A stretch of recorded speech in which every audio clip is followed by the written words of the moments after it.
Good morning and welcome to Breakthrough Academy, Hey, live everybody. from Melbourne, Australia. If you don't know me, my name is Jay. I'm one of the team members here at Breakthrough, and it is my honor to welcome you to Breakthrough Academy, our Bible teaching program we run here live every Friday morning, where we dive deep into the Word of God to build mountain-moving faith. We don't just try and learn what this Bible says and what these words say, but we learn the core behind it, the principles behind it, the principles of how to study it, who they were written to, the culture it was written to, the churches it was written to at the time, so we can truly understand what Jesus was trying to say, and we can take these concepts, take these principles, and we can apply them to our life here in the 21st century.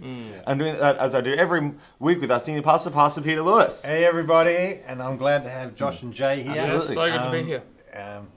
Like I've said in the past, this is one of the things God gave me was the mandate to train these guys up so they could be more effective in their ministry. They've both got very strong prophetic callings in their lives, and so my whole purpose is to give them a very strong foundation in the Word of God. Not just what the Word of God says, but how they are to approach the Word of God, their attitude towards it, their hunger for it, because then their learning goes way beyond these classes. Yeah. Do you know what I mean? I don't think, I've got to teach them everything they need to know and then set them, no, I need to put them on a good foundation. So we are both learning what the Word says, but we're learning how we came to that understanding the Word so that they can continue to grow that.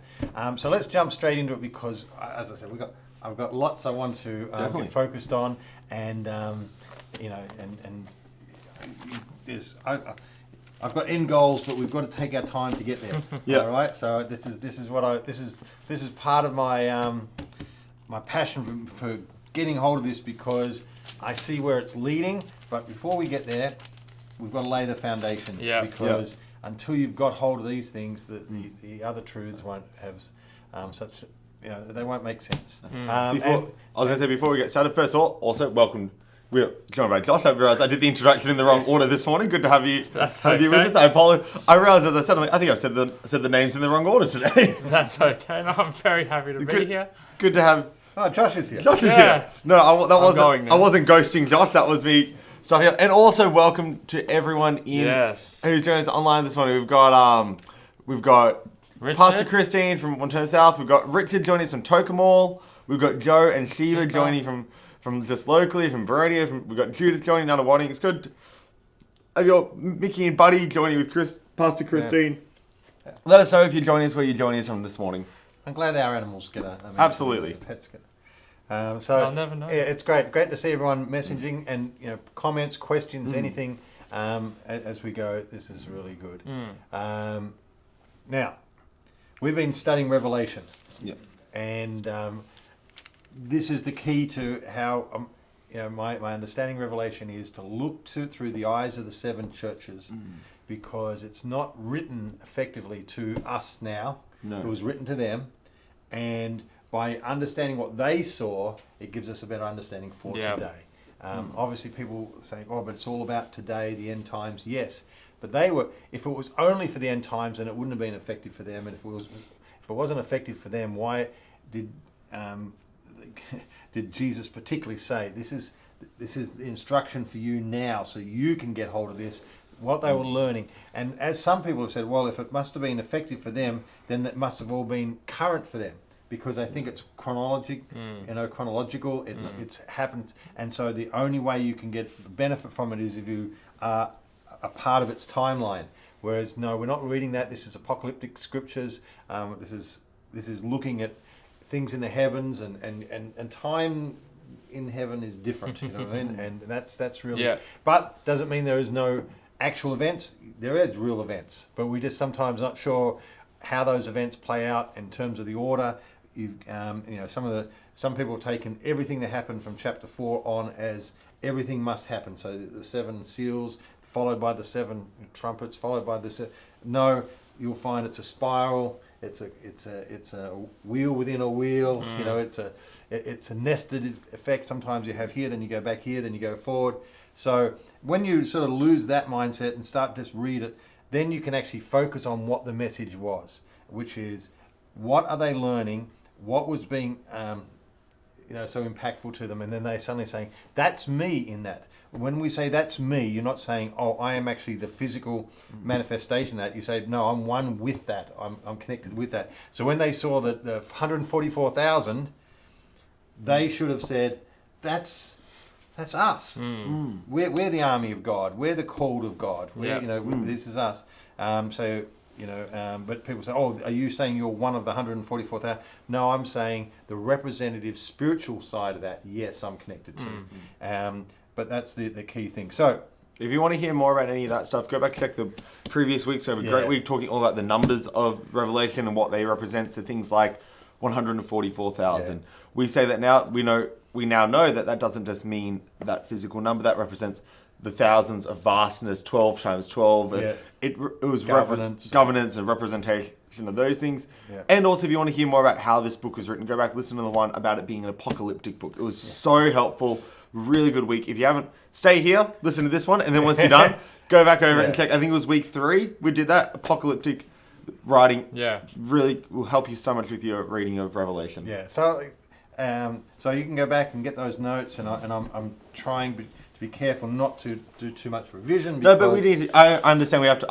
I was saying, if there's anyone here like, oh, that sounds really interesting, I want to know more. Go check out those 2 I weeks. agree. My aim, I sometimes, I'll just mention that again. But I've locked on what I want to get to. Let's get to it. So that helps me to keep moving forward. Let's go to it. You guys, let me just tell you where I'm heading, okay? So you can understand my passion. I really want us to study what Jesus said to the 7 churches. Yep. All right? But we're in like chapter 13, 14, 15. They're in chapter 2 and 3. Yep. Why have we skipped forward? Why are we reading chapters 14, 15, and not chapters 2 and 3? Normally, if you're reading like the book, Paul's letter to the Galatians, you would be not studying the end before you study the beginning. You'd be looking at the early part. Yeah. The reason is because he had a message for the 7 churches, and in that each church had its own little or had a sort of like a template, and it'd start off by saying, "This is from Jesus. I'm the the living one. I hold the keys of David. I'm trying to say them off my top of my head and they're not coming. I have the sword coming out of my mouth. I have all these things. Feet like bronze. It's hair like snow. Well, eyes like a... In chapter 1, he had the revelation of that. But then to each church, he would mention a snippet of it. Yeah. All right, and some of them were taken from that chapter 1. And so he's like, it starts off saying, "This is who I am," which is reflection back to the great revelation of him in chapter 1. But then at the very end it says, "And he who has ears, let him hear this. And if you hold fast, if you get the victory, this is what happens." And then he speaks about something in the future. Yep. And the last part is linked into the last couple of chapters of Revelation. So it's like the first chapter and the last chapter, and then his message is in the middle of that. So it's almost like the message he gave to them was wrapped up in who he is and what he's doing and where we're going and what's happening. And so we are putting that surrounding around. We're getting the first and the last part of it really solid in our hearts and minds. We're understanding exactly where this is all going. And then we're going to go look, once we've got all this, and once we see what this great vision and this revelation, the unveiling is of what Jesus is showing, when we see what Jesus wanted to show them, then you come back and you understand, now, why was he saying this to them in their world right then? Yeah. How did this, because I in the past wouldn't necessarily have connected the two. I would have just looked at the message for the churches of Revelation and locked in there. You know what I mean? I would have said, okay, this is what God's saying to that church. He's giving them a report. He's giving them some a rebuke. He's giving them some encouragement. I would have looked at that. Oh, okay, that's really interesting for that church. No, hang on a sec. He wanted them to see everything he was saying in light of the great unveiling. That the letters to the churches are not a separate book. Yeah. Do you know what I mean? It's not 1 John, 2 John, 3 John, and 4 John when John writes to the 7 churches. Yeah, that's true. That's true. It's actually in the book of Revelation. Do you know what I mean? It's not, so even though it's a separate, you can put divisions and subjects and all the rest, and you can move it. It's there, but it's there because it's got to be read in this context. And it's not even like a book like, say, 1 Corinthians would be probably a good example. Where 1 Corinthians, there sort of are sections to 1 Corinthians. It feels like you've got the sections at the start where he's sort of saying, get yourself together. He's got the section where he's answering their really specific questions, and then you got the sections where like, this is the heart of what I'm trying to tell you about love and things like that.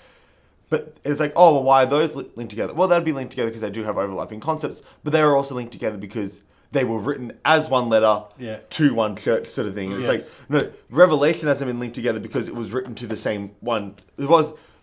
This wasn't written to the Church of Revelation. No. This was written to the 7 churches. And it's like, so he very easily could have split these up. Yeah. This wasn't having to be together because it's like, well, I'm already sending this scroll to the Church of Revelation. I might as well put it all in together. Yeah. This is because this has only been kept together because it was it had to be the concept, because it's a conceptual letter, not a letter to a specific church. Yeah. That would be why they, and I think that's a lot of the teaching is guilty of treating chapters 4 to 22. Is that right? 23? 22. I think 22. 4 to 22 as a separate letter. They might tag on chapter 1, but really, most of the teaching I hear when I'm studying up this, I'm trying to listen to a lot of teaching on this, which is because it's not something that's very familiar with me. So I've been leaning into people, and I've been trying to find the teaching. But pretty much, there's hardly any teaching where whenever they teach, they refer back to chapters 2 and 3. No. Now it's like they might do it as part of their intro. They might do it as part of we're going through. But once they get past that's chapter the setup. 3, that's the foundation, so we can do the actual learning. Yeah, and it's like we've got to cover this because it's in the book of Revelation. But then there's the focus 4, 5. Then they really, some of them like chapter 6 is when they really rub their hands. This is when it gets good, Because 4 and 5 is about heaven, but like that's all about the worship and stuff like that.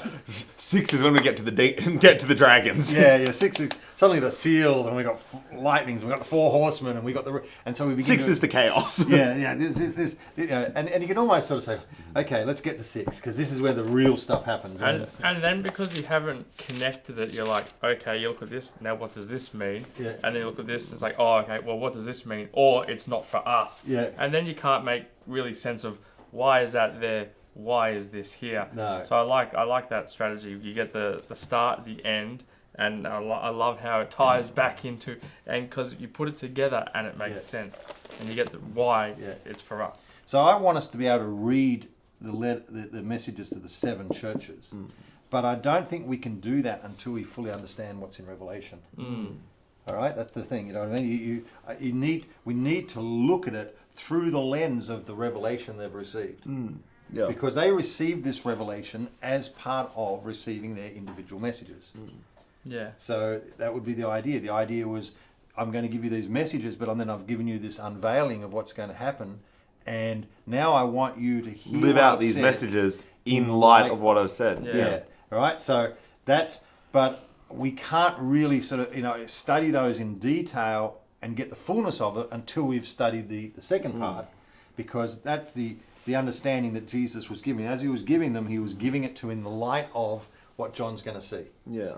Okay? And so we're getting that, but not so we can sort of get to the end and say, so this is the funny thing, we're going to get to Revelation 22 and not be finished.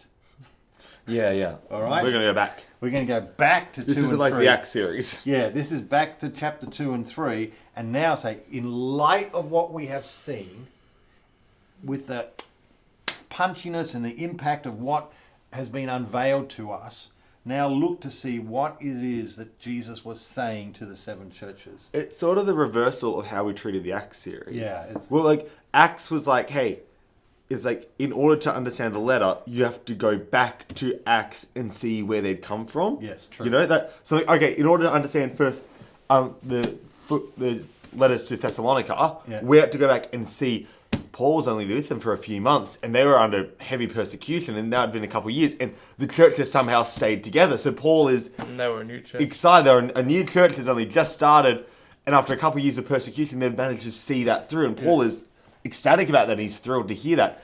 That was giving us the foundation. Going back gave us the foundation to go into those letters.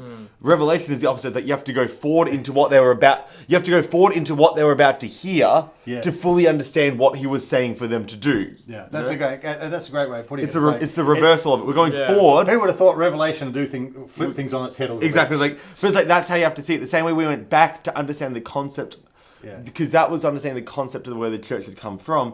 We have to for Revelation, we have to understand what the church is about to be shown. To understand what it is that they've been told. Yes, exactly. So we understand what's ahead, or in this unveiling, in order to grasp where they are now. And that's the essence of why these messages to the churches were so powerful, because it's in light of what actually is going to happen. What is. It's funny, you're seeing, here's a if I gave you a DVD of the grand final, you say, well, that's interesting. But if I gave you, for football supporters, I gave you 2026 grand final DVD today. It's like, well, that's it has, so you watch it and then you get to watch it unfold. Do you know what I mean? Now, that's a part of how I would have watched Revelation, as if it was like information about what was going to happen, to at least give me some confidence and boldness. And there's a part where it's like, oh, you read the book of Revelation, we win. So that's easy. It gives me some. Oh, I can turn off now. I can relax. Cool, I can relax. We win, but it's that's the same as the people like we do. That's the same as the people like just confirming. Do we got pre-trib, post-trib, or mid-trib? It's like pre-trib, sweet. Don't have to listen anymore. Okay, I'm safe. That's all I need to hear. I'm just reading until are we saying pre-trib? Okay, good. I can and. So it's a little bit. So if I just take it as information, we win, I can relax. And every time there's a close game, I can say, it doesn't matter. I know we win. Do you know what I mean? And so that's probably how I would have looked at Revelation. Is like, okay, every time there's a close game, I know we win. So I know this. So even if this, it's either I know we win the match, or I know we win the final match. We win the final battle. So however it's working here, I know in the end, somehow it works out that we actually win the grand final. Because I've seen the tape, and so. A funny story with that. Last night we were watching the footy, and Hawthorn were playing Sydney. It was a great game.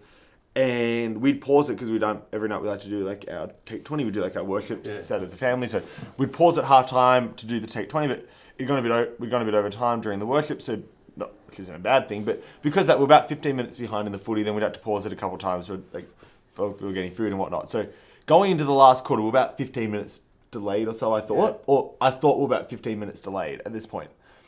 So I'd put my phone on Do Not Disturb because I have some friends who are Hawthorn fans, and also I get like the AFL Supercoach notifications and stuff on my phone. And I put my phone on Do Not Disturb, and as I did it, I was like, I accidentally swiped up so you can see the notifications you've turned off. So it's about 10 minutes to go. Hawthorn's up by 1 point on Sydney. And, Hawthorn's down by a point to City. City's up by 1 point.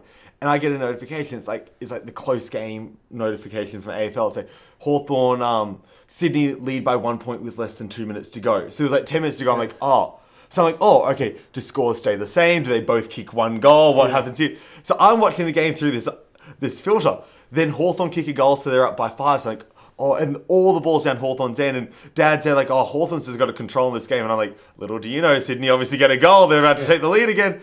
Then with 4 minutes to go, Hawthorn kick another goal, and they're up by 2 goals. I'm like, wow, this must be quite the next 2 minutes. Sydney must really change things here. And then Sydney's get the ball. Then it's just still down to Hawthorn's end. Then there's 3 minutes to go, and Hawks are still up by 11. I'm like, this is really getting quite strange. And then Hawks end up winning by 17, and I checked, and it turns out I'd misread it. It said 10 minutes to go. There was Sydney up by 1, and we're actually only like 3 minutes behind. But I thought we're like 15 minutes. But you're watching it through the live. I was watching through the filter, like, I know what's about to happen. I'm like, I'm not getting, because I was going for Hawthorn, like, I'm not getting too comfortable here. I know Hawthorn, I know Sydney's going to take the lead again. I know Sydney comes back. And then I could have watched that game with a lot more interest had I not read that. But I was like, I know what's happening. I don't need to focus. But it's like I'd gone in with this is that funny. I'm like, like, well, it's like 2 minutes 30 to go. This is Troughton Hawthorns, and they need to kick 2 goals in 30 seconds right now, Sydney. This is, and I was very excited to see how Sydney did that. Turns out I just misread misread it. So we could approach it like that, Yeah, and exactly. I think a lot of people do approach it like that. That it's a, I've seen the future, therefore it gives me a peace or a comfort here. And you think, well, shouldn't you get peace and comfort from it? Exactly. But it's more than that. There's another layer to this, which is more than information. It's more about telling you who wins. It's telling you how they win and how it all plays out, and what the sides are like, and what their strengths and weaknesses are, and all those things. Because all of that comes back to me today. Those two sides are still very much here. Yeah. So even though you sort of say, well, that's the grand final, I might not be alive for the grand final. Yeah. But I'm still very much a part of what's happening here. The journey to it. And there's things I've got to embrace and sides I've got to take. That's really, I think, the key. And we talked about all the numbers, and we said that, the key number is the number 2. Not, say, oh, there's 2 in the Bible. There's 2 witnesses, there's 2 harvests, there's 2. No, not that 2 in terms of the number, but it's a number that's 2, but it's not stated, but there's constant comparison. There's one or the other. There's 2 women. There's the lamb, and then there's the dragon. Yep. Now, I'm not saying they're equivalent in the sense that the dragon is nothing like the lamb.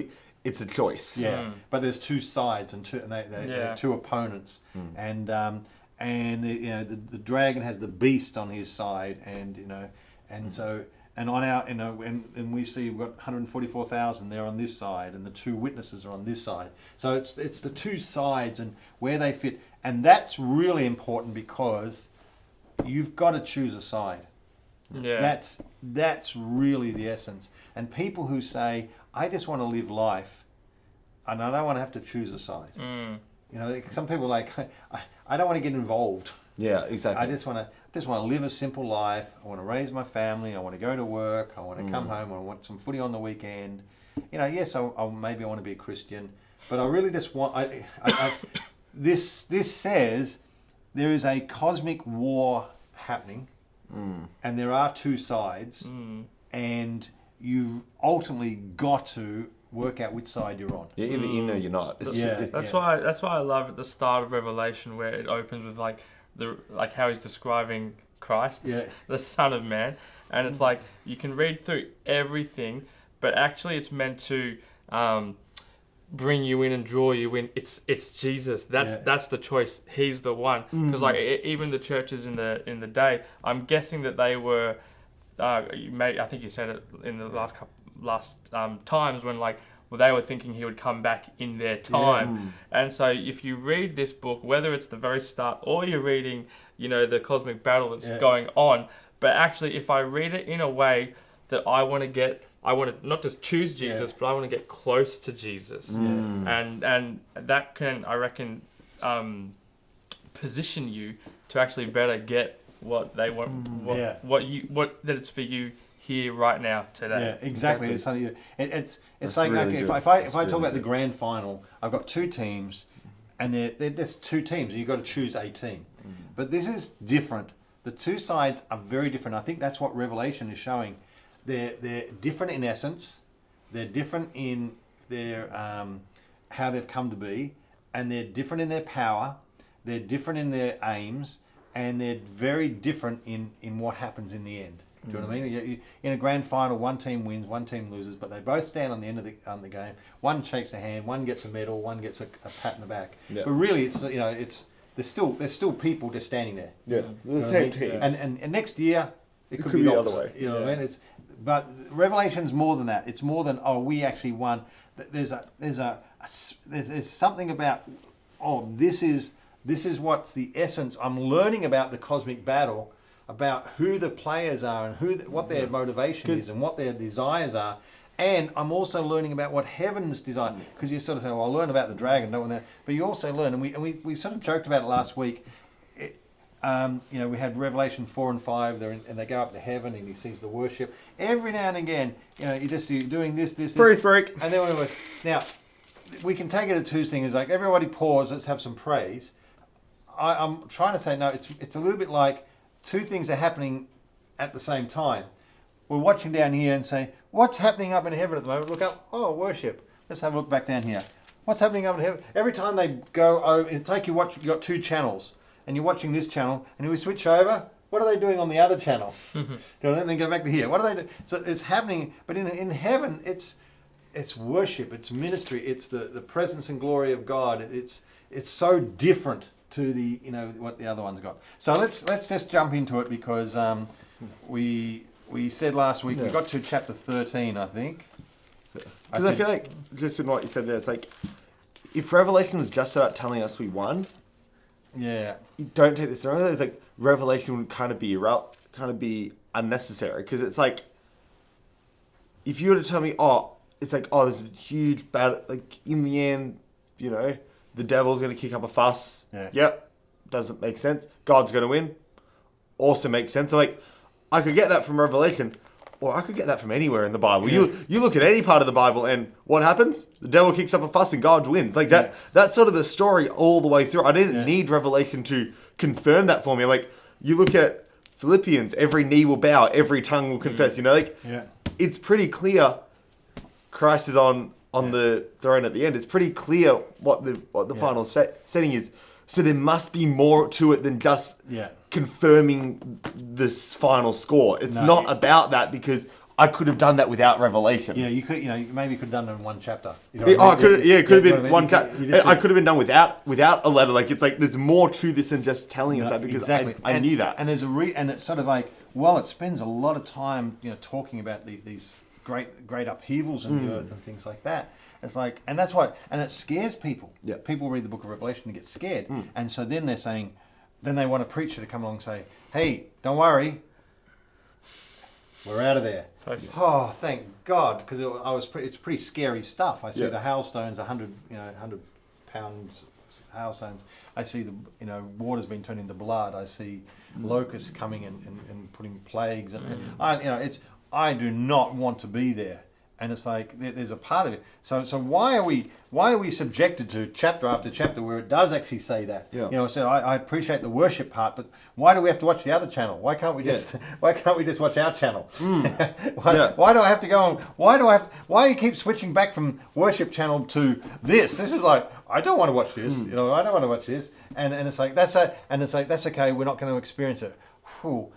It's got to be more than that. It's got to be more than we're not going to experience it. It's got to be what is the essence of it? Why are we watching that? Because there's a lot of Book of Revelation actually given to it, and so it's we've got to try and what is God trying to reveal to us? What is He trying to show? We say, He's trying to reveal to us the details. No, He's trying to reveal the details, but in doing that, He's trying to give us a revelation, the unveiling. Seeing something about this side, which in the essence here, like the football analogy is really weak, but it might be something we can understand. I want you to choose based on what's going to happen at the end. I want you to choose that team now. You say, well, that makes sense. I want to be on the winning team. Exactly. But it's like, no, I want to show you. This is not like two equal teams. This team, it's disaster, it's terrible, it's awful, the things that happen. But you're going to be put under a lot of pressure to change teams.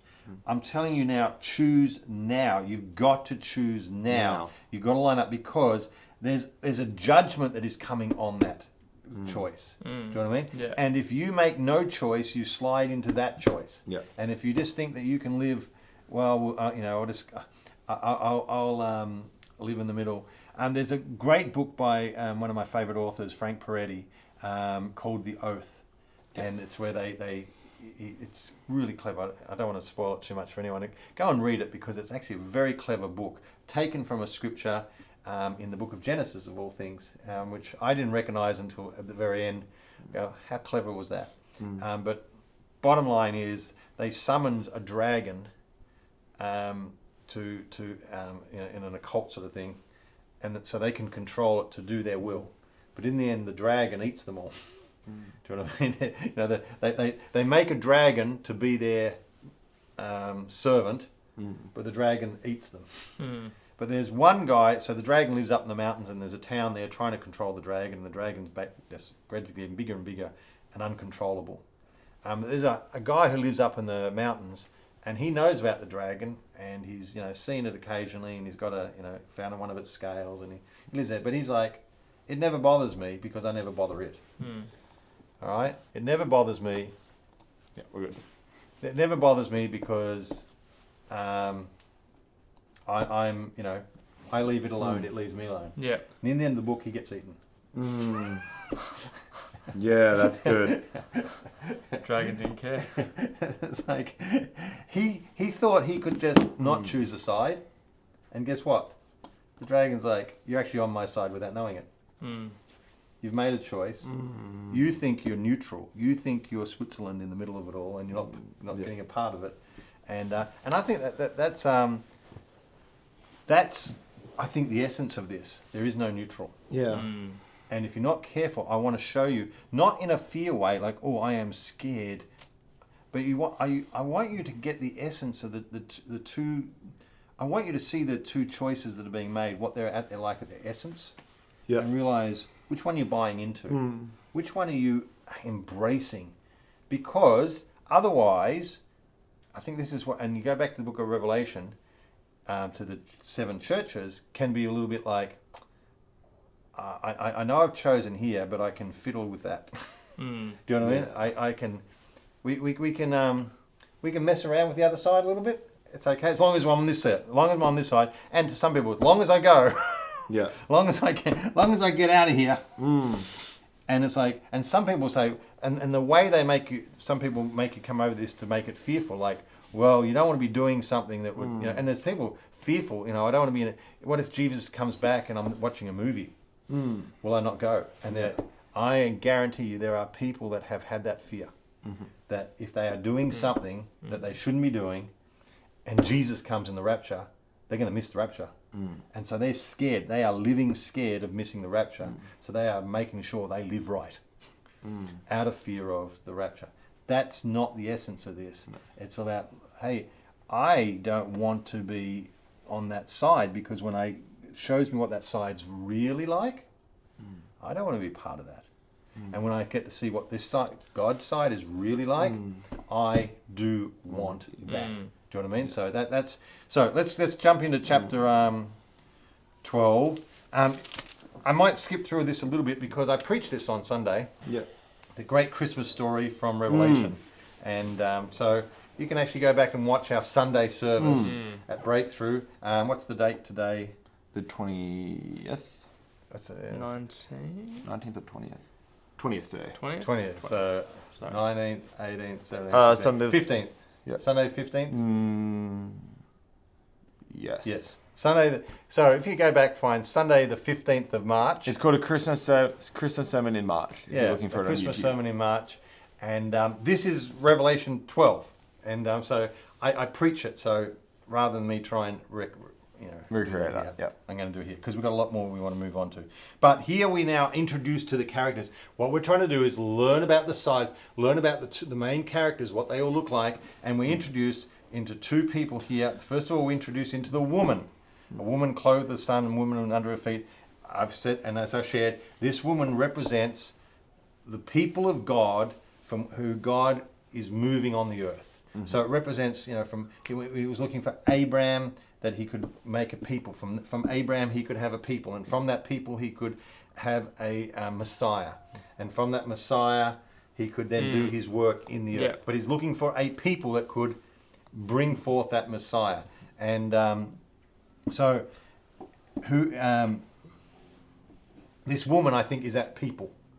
And then that people morph into the kingdom of God and the people of God on the earth now. Because now we are the people that bring Jesus to the world. If anyone's looking, Pastor Christian has just copied the link to it, this sermon. Fantastic. Thank you so much. If you're looking for it, go back and find that comment. Go back and, that's excellent. Go back and watch it later. Yes. That's very good.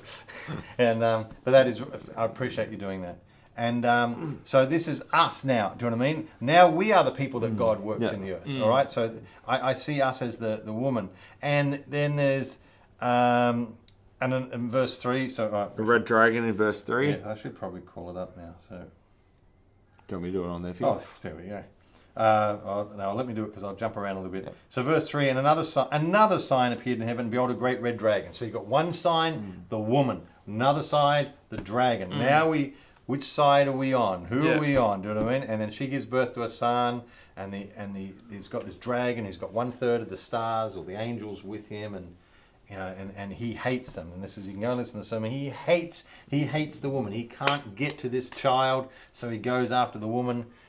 And that gives us an understanding. He hates us. He hates us. The devil hates us. Doesn't matter what he promises. It doesn't matter what he gives. But he hates us. It is something intensely personal about his hatred of Jesus. I believe the dragon craves worship. All right?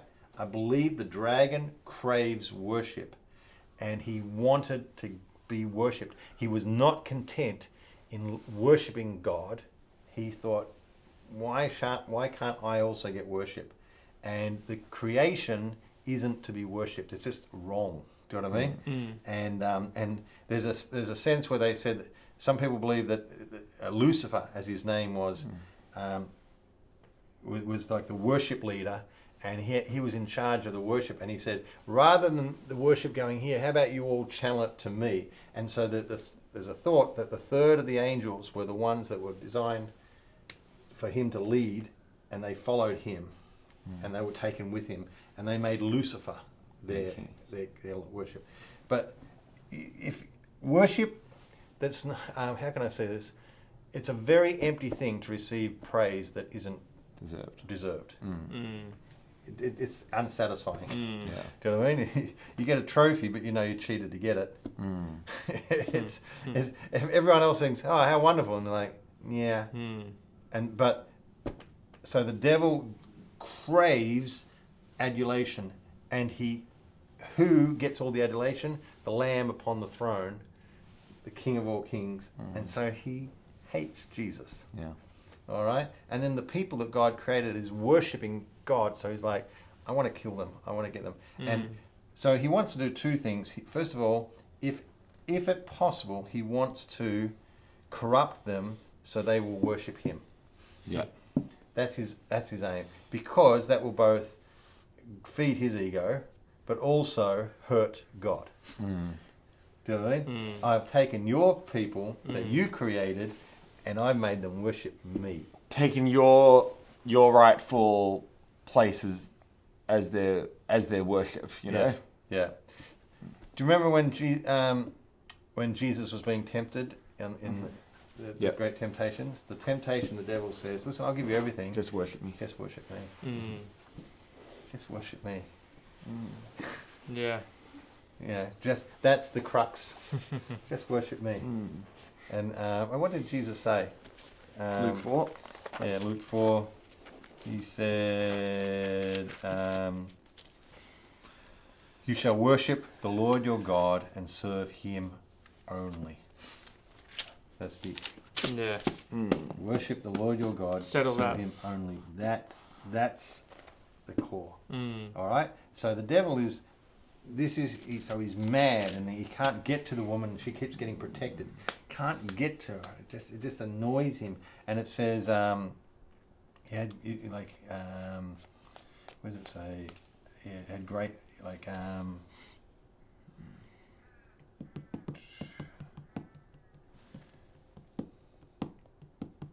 verse 12 of Revelation 12. For this reason rejoice, O heavens, and you who dwell in them. Woe to the earth and the sea, because the devil has come down to you, having great wrath, knowing that he's only a short time. He is mad, he's angry, and he's and when the dragon saw that he was thrown down to the earth, he persecuted the woman who gave birth to the child. So he's now taking it out on us. So this is a key to the 7 churches. They've got to see the devil hates us. Really, he wants to destroy us. This is a bigger thing, and you cannot be Switzerland in this situation. You can't. The devil will allow you to be Switzerland, because that comes under his jurisdiction. Yeah. Your apathy to God is worship to him. Yeah. Do you know what I mean? Yeah. Your indifference to God works for him. Yeah. Because it's like, God isn't. You might say, well, I'm not worshiping the devil. No, but you've taken his side. He refused to give worship to God. Yeah, I think you have to realize, it's like, it's when we say two choices sort of thing, you know, two is good. It's not three choices, as you said. It's not worship God, worship the devil, or do nothing sort of thing. Yeah. It's like, it's two choices.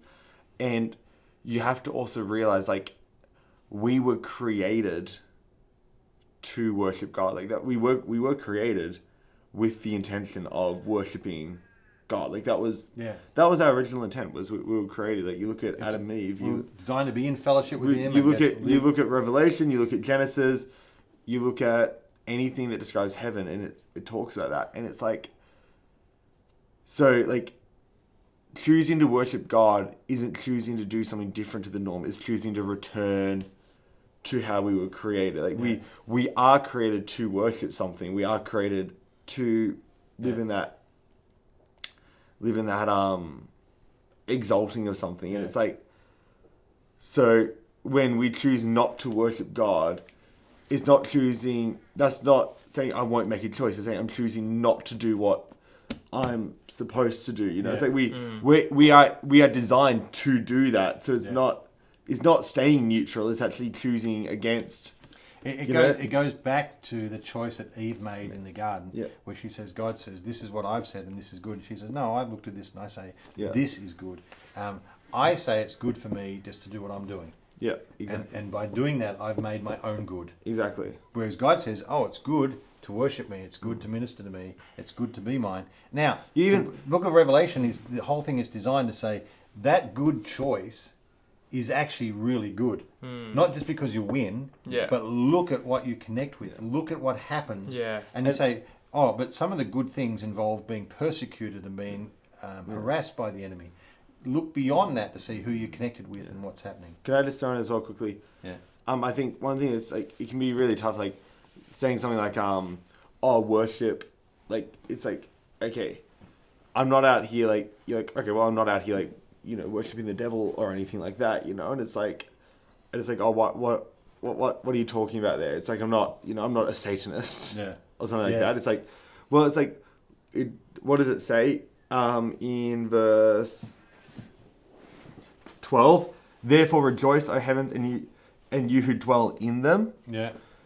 But woe to you, O earth and sea, for the devil has come down to you in great wrath, because he knows that his time is short. Yeah. What does that say to me? That's saying to me, we have heaven, but things of this earth, they're his. Yeah. You know, so like, oh, you might not worship the devil, but if you worship money, that's of earth. Yeah. If it's of the earth and sea, if it's of this world, if it's of society, if it's of culture, and you're going to worship it, if you're going to put in a significant importance of it, if you're going to make it a part of your identity, if you make something a part of your identity that's of this world, you're worshiping it, you're putting value on it, you're putting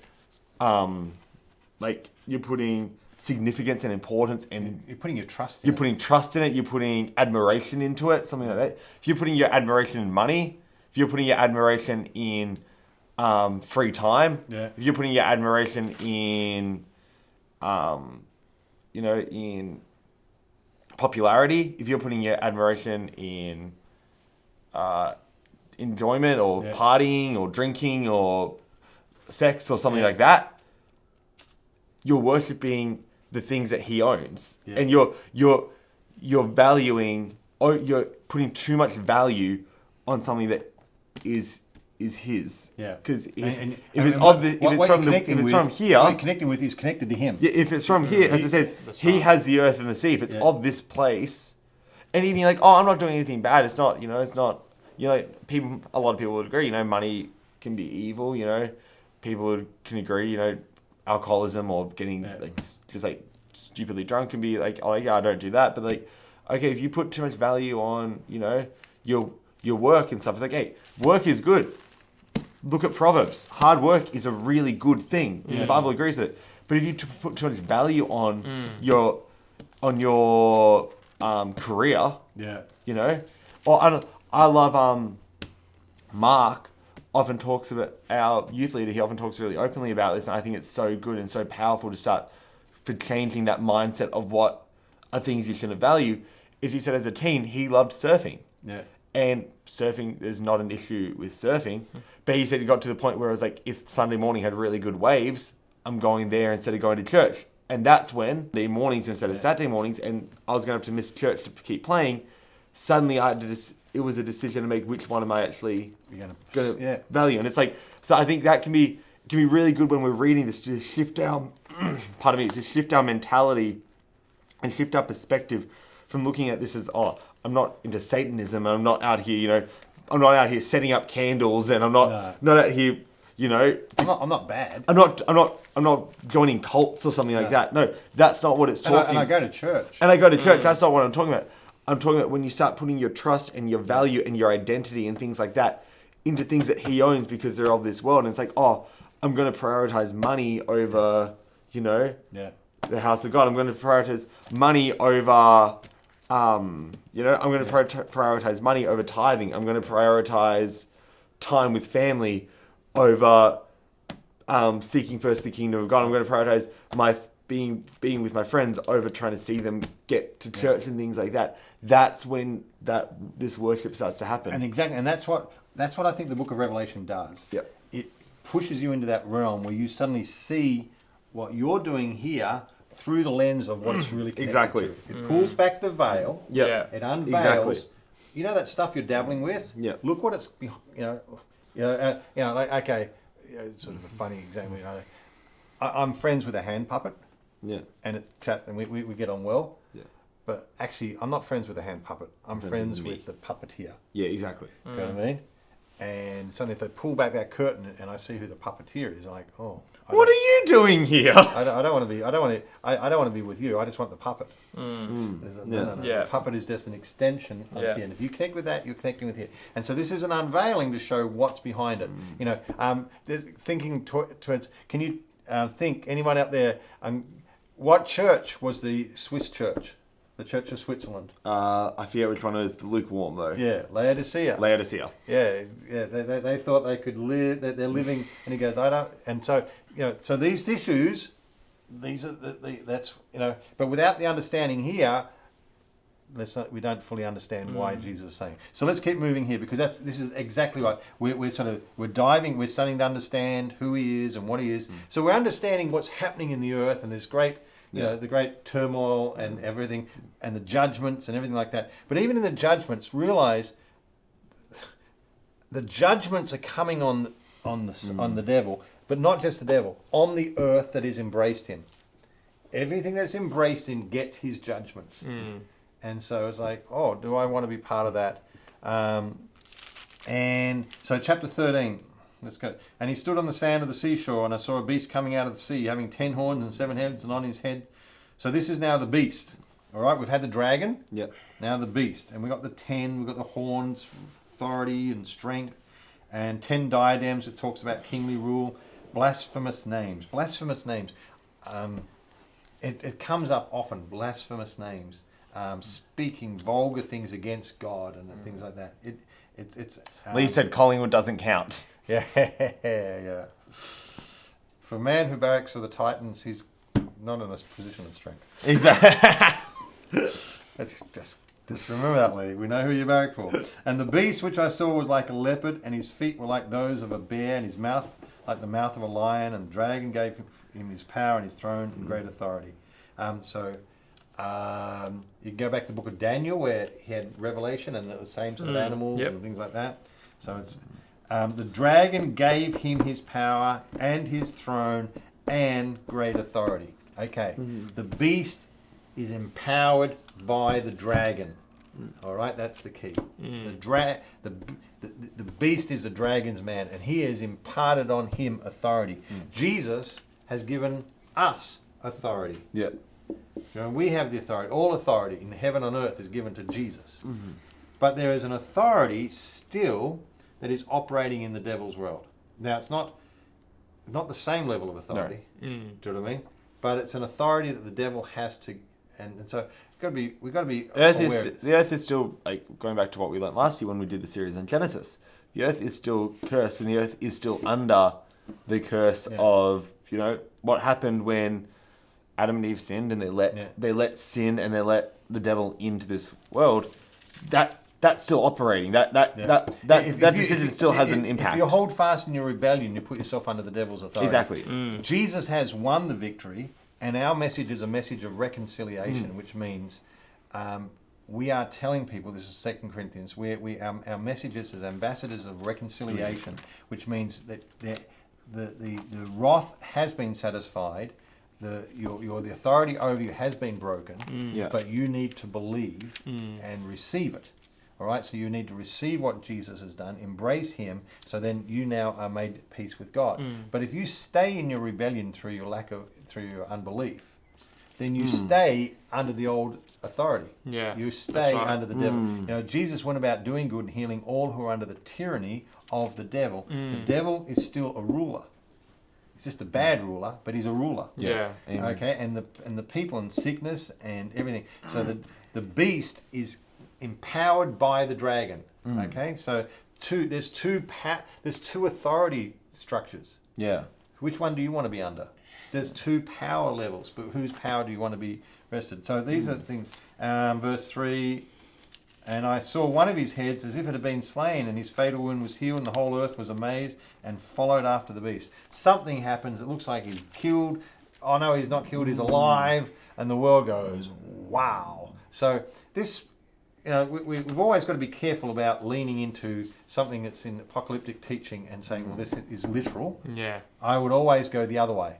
Unless it's really evident, don't treat it as literal. Yeah. Because you'll get the more things you treat as literal, the more you sort of get exposed. Yeah. But there are certain things which they are literal, and you've got to work out. And they worshipped the dragon.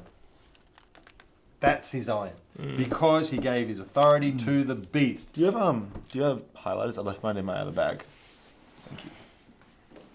Did you want to highlight that part? Yes. They worship the dragon. No, I want to highlight all the points where it's like this is I'm going to make like an essence highlighter. Yeah. Of things where it's like one color. It's like these are the things that are the essence of what is being spoken. Yeah, fair enough. I think that's a good thing.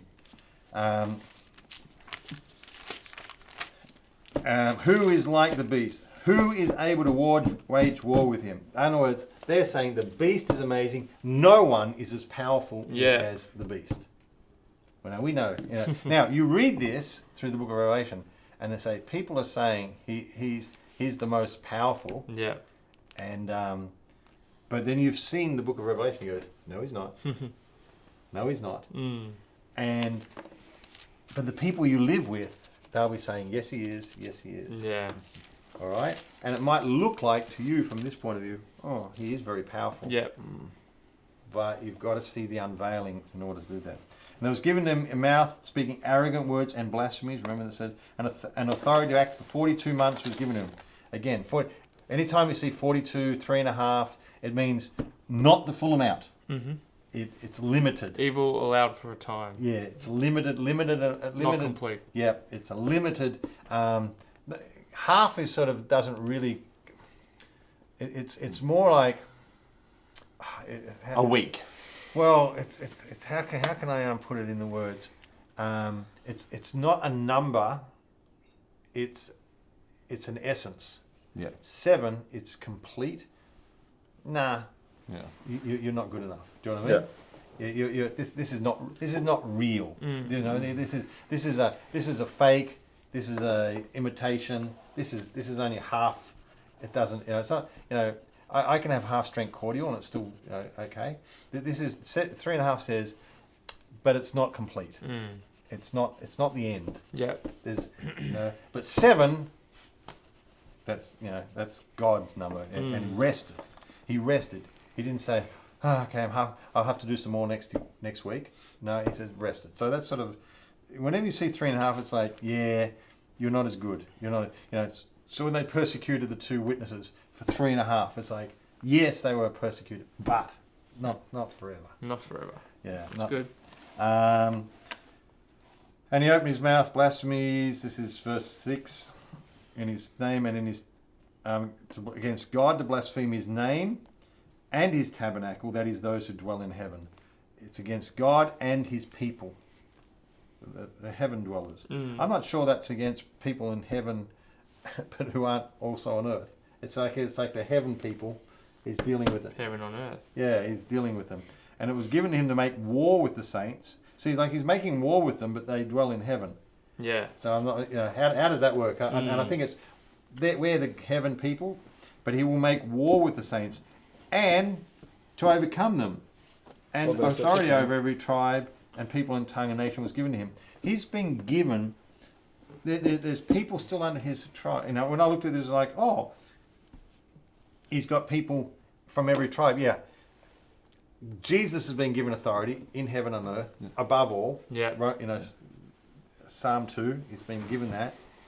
But people who stay in the rebellion from every tribe and nation stay under the devil's authority. Yeah. Do you know what I mean? Jesus has got the authority, but they're choosing to stay there. And because they stay there, the devil has authority over them. Yeah. Okay? And he's going to war, and there's and it looks like, you know, because it's the 3.5 years, it looks like there's victory, ultimate victory, but it's not ultimate victory. It looks like it. Very quickly, Revelation 13:7, does that tie into Revelation 4 or 5? Every tribe. That where he talks about he opened the scroll for every, in 5. Where is it? Verse 9. Yeah, worthy you take the scroll, and for you were saying about you ransom people for God from every tribe and language and people and nation. Do you reckon there's a significance in that being the same definition, the same description of the people? It's like the people that the devil had, God has ransomed those people. Devil's got his people. Yeah. God's got his people. Yeah, exactly. From every tribe and people and nation. And the devil's got. Now, Jesus is above that, because these people, if they will believe in him, become his people. That's right. Do you know what I mean? But yeah, I think it's a. I think it is a. You're meant to see it as a. Oh, there's two sides here. The same group. Which one do I want to be in? Yeah. Which tribe and nations and people and tongue do I want to be a part of?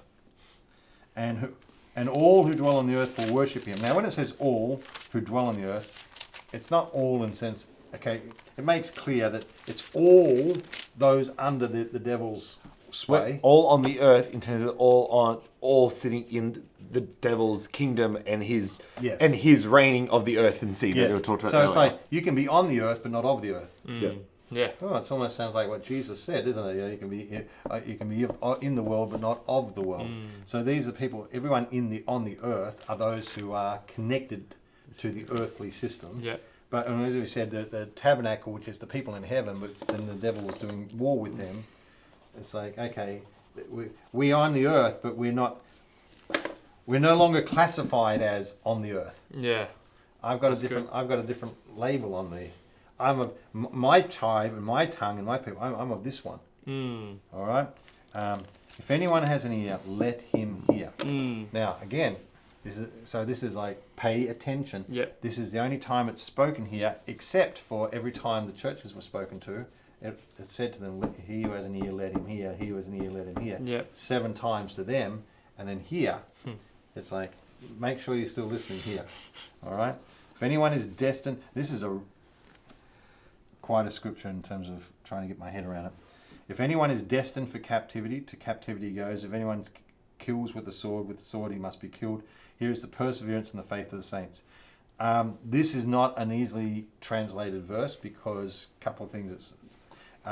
If you look here, for instance, whenever you see this in italics, do you know what that means? It means it wasn't in the original script text. Yeah, it's not in. They're putting it in to try and convey the meaning, but there is actually no word directly in there that says destined. So that's all. Now some people say, "Oh, well, you're adding to the word." They're trying to say this is what it implies, this is what it leads to, and if I don't put it in here, you won't understand it. And you can go and read like the Young's literal translation, which you read that and you're not really sure what it means because it's so literal. I can't really follow it. I won't go into this. This is one of the ones where this is it's not an easy Greek line. And there's the people who are copying it. How can I say this? If I write something to you that's very easily understood, it's easy to copy. Mm-hmm. But if I use language or grammar or phrases that are a little bit awkward, it's more prone to copying errors. Because it's, if I say, Josh, the blue sky and the green grass, can you write that down? Yeah. You're going to get that. But if I say the aqua elixirs of the overlord places, and you're like, well, hang on a sec. I'm more. The green blades. Yeah. If it's not familiar, and if the grammar is a little bit stilted, I'm more likely to write it and correct it accidentally. Or I'm likely to get it a little bit wrong. Yeah. All right. So this is a passage where the original Greek was probably not that easy. Therefore, when people are copying it, they're more likely to try and fix it or accidentally make a mistake with it. So they have multiple manuscripts that lean two ways. Mm-hmm. All right, and one of them leans to the way where it's destined. If anyone is destined for captivity, it leads to captivity. If anyone the word is literally if I put something down, I'm pointing to it, or I'm heading towards it. I'm making. If I put a stone down on the ground, like a round stone, I'm making a path towards something. I'm leading towards it. Yeah. I'm making it. So if you do something, it's heading that way. Now, it can carry the sense of you're destined for it, because now I've given you your destiny. But it can also mean, well, if you put this down, you commit yourself to it. So if you go the way of captivity and putting people into captivity, well, you're making captivity your future as well. If you kill with the sword, you're making the sword part of your future. And if you make your bed, you're gonna have to lie in it. Yeah, you're making your destiny. You know what I mean? Would this be a verse people have used in predestination?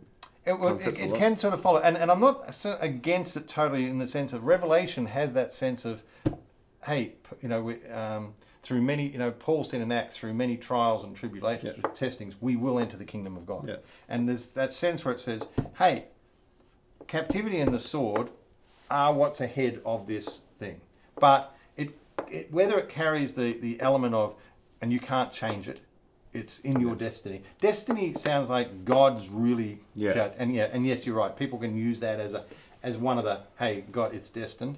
So there's two. It's a tricky one to get right. And you can get both verses. Let me just show you. So New English translation: if anyone is meant for captivity. I've got if anyone is to be taken captive. Yeah. If anyone is to be killed by the sword, and the New American is destined. And so a lot of these translate. What's the Young's literal or something like that? Well, the Young's literal probably. If anyone a captivity doth gather, into captivity he doth go away. So you can that makes sense. Well, can you see? It's because it's like it's hard, and that's sort of trying to take the Greek. What's the second one?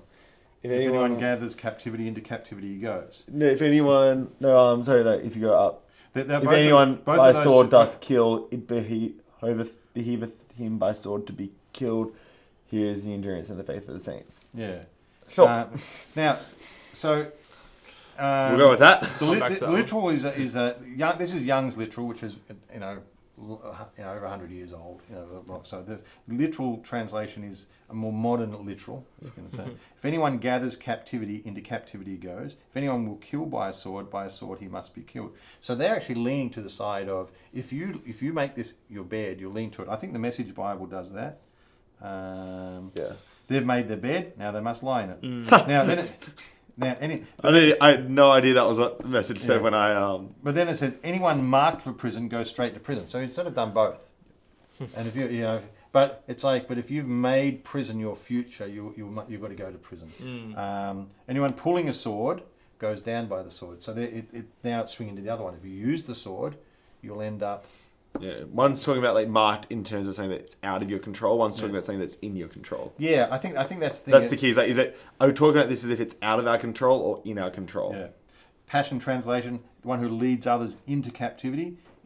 So he's added others. If it leads into captivity, if you lead others into captivity, you go into captivity. The one who kills others by the sword he will be put to death. So it comes back down to that choice. Yeah, so destiny and others, depending which word you put in, changes the meaning. Do you know what I mean? So and so you got a few translations, others like like the Williams, whoever leads others into captivity will go into captivity himself. Whoever kills with the sword must be killed with the sword himself. So there's both, and they're not just reflection of the text. There's also which text I'm going to rely on. Do you know what I mean? And there's so what do you do with a text like this where you can go two different directions, and no one's trying to confuse it? And it's not even like one where you can like, well, it's not. It's one of the few times if anyone has a hear, let him hear. Yeah. This is clear. This is clearly a key one. It's like it's not one we can ignore. You know. And I was like, what do I do? I don't want to put this on the back burner because this is clearly an important verse. So okay. So what do I do with verses like this? What do you do with verses like this? You take a step back. First of all, you realize, I do not say, oh, listen, this really works against my theology. I must. Yeah, my I've preached sermons that don't say this. Therefore, let's work out why this is wrong. Yeah. Let's protect me. First of all, I've nailed my colours to the mast and said this is what God says. Yeah. This seems to be saying the opposite, so there must be something wrong with this. No. Let me start off by reiterating my meekness and my hunger to say, God, if this is what you are saying, well, let me in the future adjust my sermons. Yeah. All right. I'm not going to hold on to what I thought, but my sermons have been based on other scriptures, Lord. First of all, it's an attitude, meekness. Let's not protect my ego. Yeah. Let's not protect my fear. Oh no, this sounds like you can't stop something. Fear rises up. Okay. Yeah. All right. Let me. I'm not going to allow fear to make because is predestination fear. Yeah. So that's the wrong motivation for it all. But is this just saying like anyone who is destined for prison will be taken for prison? Isn't that just referencing like the people that are the devil's people in the scripture before? So it's just like down to that choice, where it's not saying taking it literally. I was wondering that. Where he was given authority to rule over every tribe and people, language and nation, and all the people who belong to this world worship the beast. They are the ones whose names were not written. So, and it says there that's a particular people. Yeah. Not written. I could be wrong. I'm just thinking. No. They names were not written in the book of life before the world was made, and the book that belongs to the Lamb who was slaughtered. Anyone with ears to hear should listen and understand. Anyone who is destined for prison will be taken to prison. Yeah. So is this coming back down to... It feels like it almost comes back to that. It's that choice, or it's talking about what is for those people. Yeah. Okay. And that's the point. Take a step back and say, okay, let's never take a verse and then try and understand it fully. Look at who he's talking to. And sometimes it looks like, even when it says all is all within a category, not all in terms of everyone. Some people go, all means all. No, all does not mean all. Yeah. Do you know what I mean? I want you all to sit down. And I'm not talking about all the world. And all who dwell on earth will worship it. But that's not talking about it's talking about the all that has already been discussed in the previous verses, So you sit back.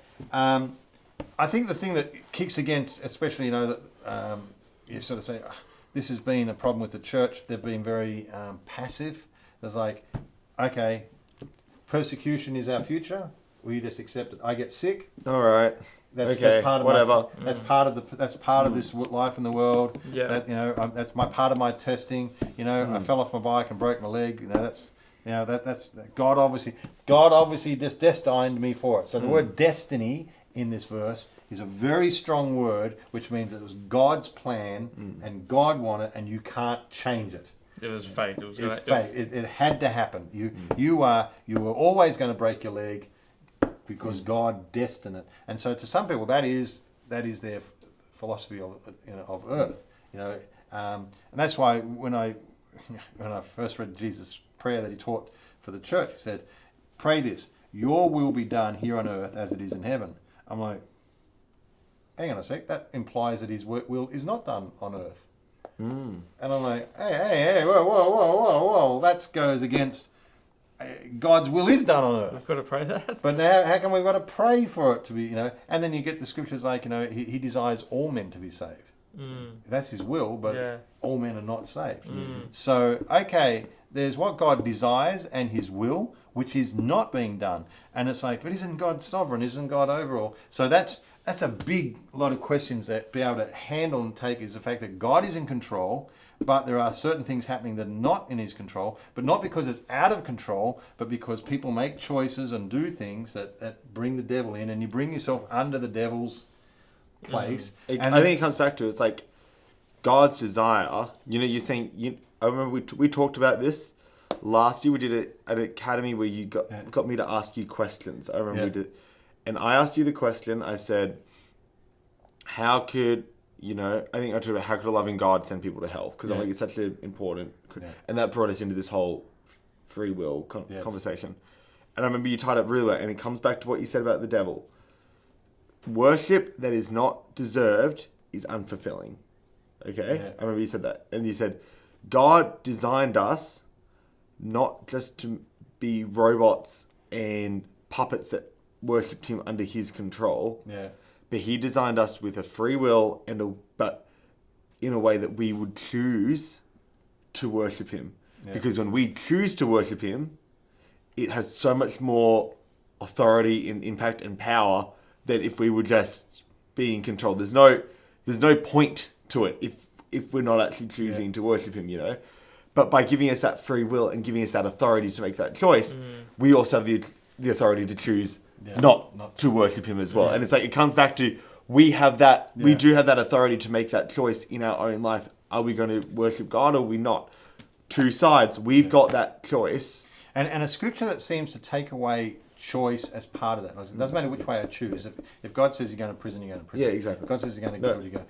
And it's like, oh, hang on a sec. What about choice? Because we all understand, if I choose to walk across a busy road, I can't be upset if I get hit by a car. Exactly. Do you know what I mean? Yeah. But then people pull back. But what if I'm a child and being led by the hand by someone who's older than me? You know what I mean? It gets really, in the grey areas and the murky areas and things like that. And so people like it. Let's take a step back. First of all, it does say, and this is, like verse 7, it says, it was given to him to make war with the saints and to overcome them. All right, that goes, no. We overcome the devil. He doesn't overcome us. Yeah. So, all right, so that's a verse I'm like, whoa. Where is that verse? Verse 7. Verse 7. So.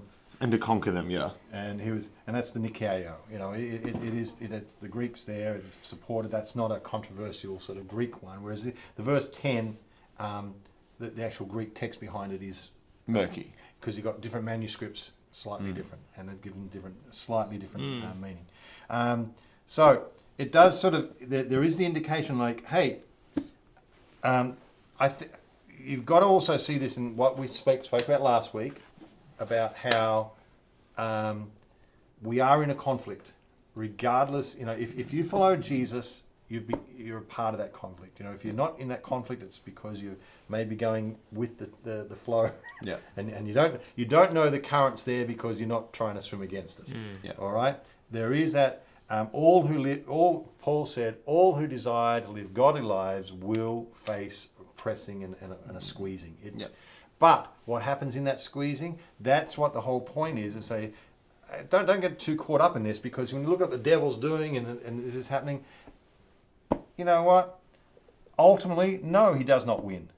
Do you know what I mean? Yeah. Yes, there are some people, and we can sort of say, well, the devil doesn't get any victories. The fact that some people are martyred in the earth shows that that's not what God wanted. That's because the wickedness of mankind and the hatred, and that has resulted in some people losing their lives because of their testimony for Jesus. In the time, of Nero, which was like 60, 70 AD, so that was either about the time Book of Revelation was written or maybe 20, 30 years earlier. So it's like It's not future. It's then No. or slightly already happened. Nero went nuts and blamed the Christians for the destruction of Rome, used them as a scapegoat. So he would persecute the Christians. And that was, they'd give a choice: worship Caesar, or go to be tossed to the lions. And they'd put them in the Colosseum and let wild animals devour them for the entertainment of the masses. He would take Christians and dip them in tar, and then I think it was, and then stick them on a pole and use them as lights through the city. Yeah. All right, so imagine that, walking through and there's a person there on fire. That's your street light. That's crazy. All right, okay. Is that God's will? No, of course it's not. Did it happen? Yeah. Yes, it happened. All right, you can't make your choice. I will follow God as long as nothing bad happens. No. Do you know what exactly. I mean? That's sort of one of the choices you've got to say, listen, you can't follow, because if you try and follow that path, you end up on the other side, which has far worse consequences. And that's what the book of Revelation is showing. There's way more to this. You actually, say, well, will I choose, they had to choose going to the lions, Daniel had to choose going to the lion's den or not. Christians had to choose being thrown to the wild lions or not. Or they had to bow their knee to Caesar and make Caesar Lord. All right? Now, they were familiar with this. They weren't necessarily, not every city that, the 7 cities was facing that at that time. But it was around and it had happened. And they were in Roman influenced areas still. So part of this is saying stuff's going to happen.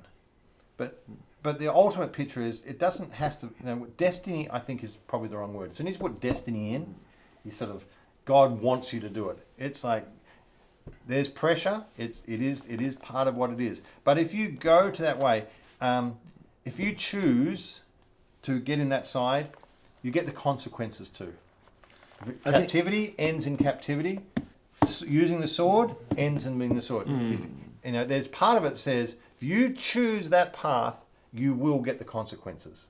And that you can take it as that. You can take it just as saying, if you choose to go down the wrong path, you get the consequences of that wrong path. As opposed to, it's destined for you to end up in prison. It's destined for you to die by the sword. I think there's a point as well where, again, I think we really have to just rethink what it means to be a Christian. I think you have to rethink your goals at the end of it.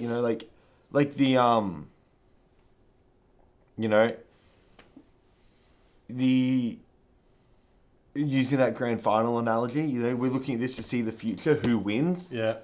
Okay. That works if we know what does it mean to win. I think is that's the thing. I think that's the question that you have to ask, and that's the question you have to rethink sometimes, is what does it mean to win? Because depending what it means to win, so to speak, will change how you approach this. Because if to win is not to be safe and to come away unharmed, it's like so many Christians approach the Word of God, approach faith, approach healing, approach anything like this with the idea of the goal of this is to come away as unscathed as possible. The same people that approach it with, do we go pre-trib, post-trib? They're approaching it with the goal of, my goal is to come away from this unscathed and just come away safe. Yes. That isn't the goal. God offers safety. God offers protection. I'm not saying God isn't interested in that. Psalm 91. He who dwells in the sea will abide. He is my 1,000 will fall. What is it? 1,000 will fall on my right hand, 10,000 at my left side, or one or the other. It won't come near me. It won't come near me. God offers protection. That is a biblical fact that cannot be undone. I'm not in any way doubting that. What I'm saying, if that is what we are seeking, if that is what we are hunting, if that is what our goal is, we've got Revelation wrong from the get-go. Yes. We get Revelation wrong if you come in with the wrong goals. If you come in with the goals of being safe, you will approach Revelation wrong. You will not enjoy Revelation, and you will not enjoy this journey. Philippians 1, one of my favorite verses, Philippians 1 verse 20, and it is my eager expectation and hope that I will not be at all ashamed, but that with full courage now as always Christ will be honoured in my body, whether by life or by death. For me to live is Christ, and to die is gain. If I am to live in the flesh, that means fruitful labor for me. Yet which I should choose, I cannot tell. One of my favorite verses. Yeah. He's literally in prison they're trying to martyr him, and he's like, I can't decide whether or not I'll stay here and live and keep ministering, or whether to die. And the prison guard's like, that's not your choice. And Paul's like, give me a moment. Give me a moment. I'm trying to decide whether or not to let you martyr me. And I'm hard pressed between the two. My desire is to depart and be with Christ, for that is far better.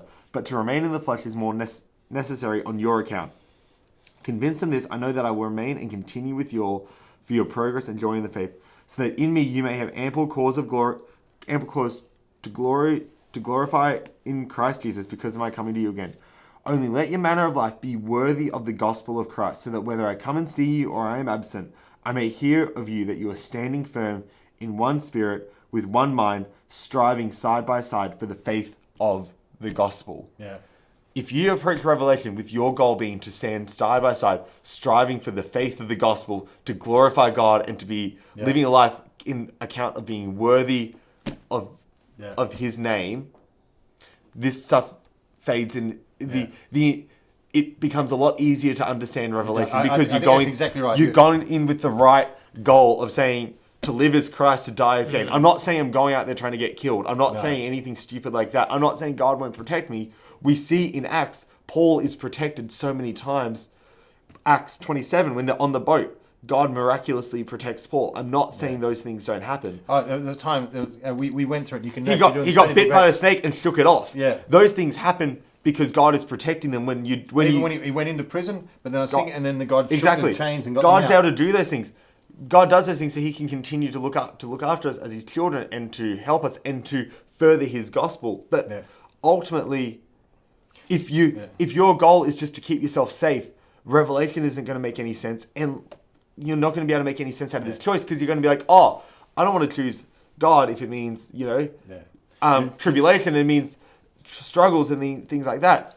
Well, I hate to tell you, read through Revelation. The other side means that as well. And then you're going to be like, what's the point of this life? Because neither side offers me safety. Yeah. It's because neither side, the goal isn't to be offered safety out of it, Like, yes, you've got the two choices. You're not trying to say, oh, this side technically has slightly less trials and tribulations. I guess I'll go for that side, but I might switch over to that side during this season because No, you're approaching this wrong. It's not about the sides. It's about, it's about all the other sides things. Of one's unsafe and one is safe.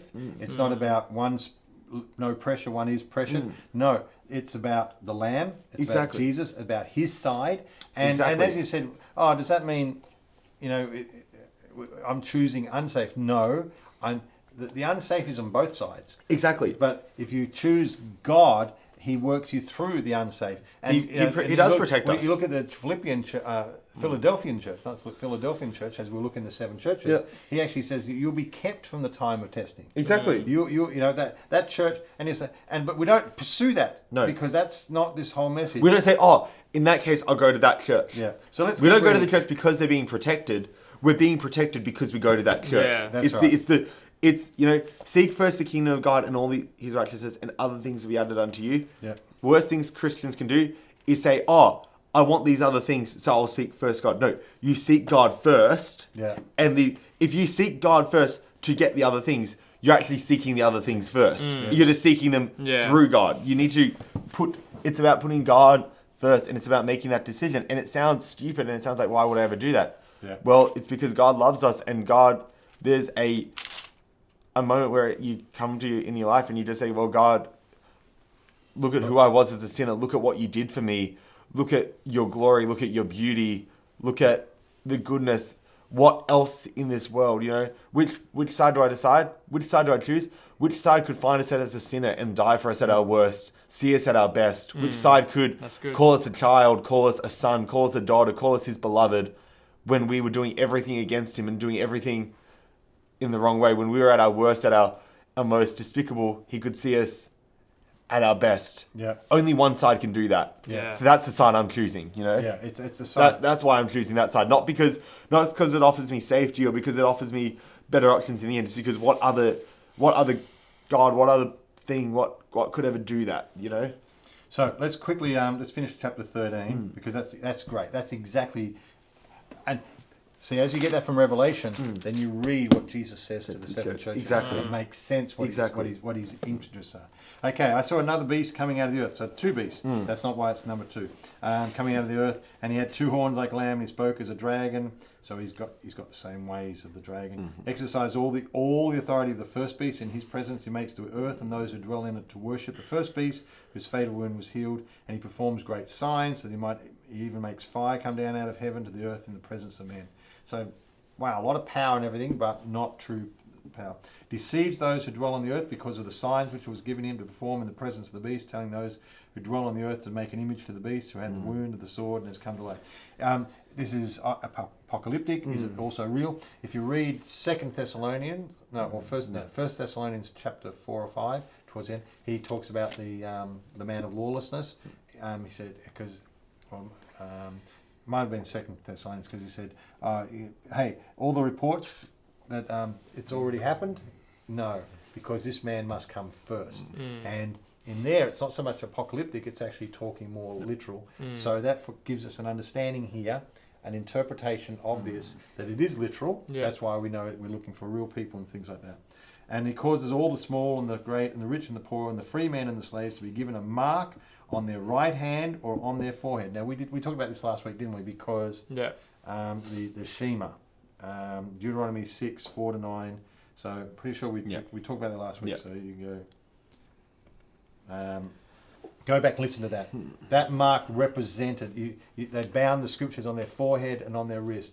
It was not meant to be a literal thing, but they do it literally. But it actually shows it's part of what I do and what I think and what I believe and where I go. It's it's reflection. So he said, you're going to get a mark. Now, is it a literal mark? Maybe. Sort of. But is it, or is it a... Anyway, he provides that no one should be able to buy or sell except the one who has the mark, either the name of the beast or the number of his name. Here is wisdom. This has entertained people for centuries.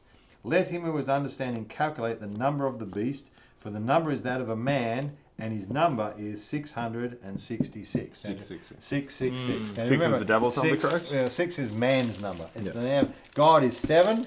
Man falls short of that. Not God. 6. It's all about fall short of God. 666. Human imperfection and rebellion is what I wrote it down. It's not quite God. It's not right. It's not who He is. It's not God. So He is. And other is multiplied by 3. So it's like the perfect. It's like the half. It's like the imperfect almost. Yeah. So you got the 3. You got God, Father, Son, Holy Spirit. You've got 666. It's like these are comparisons. These are the devil's options. Equivalents. Yeah. You know what I mean? Not saying they're equivalent in terms of power or something like that, but we're saying equivalent in terms of they're what he offers. Yeah. All right. So I said right when we started this. It's like saying ants is the equivalent of Bug's life. Not saying it's as good. I'm just saying it was DreamWorks' option. Yeah. You got to admit that works a bit better than you expected it to. Every example we get is going to fall down a little bit. I'm not going to try and work it. Okay, so all right. So I said I would tell you who 666 is. All right. Remember I said at the start. Oh, that's right. Yeah. At the very start. So if you take, is this where we get to guess? Yeah, you're not allowed to put names. Oh, actually, let me.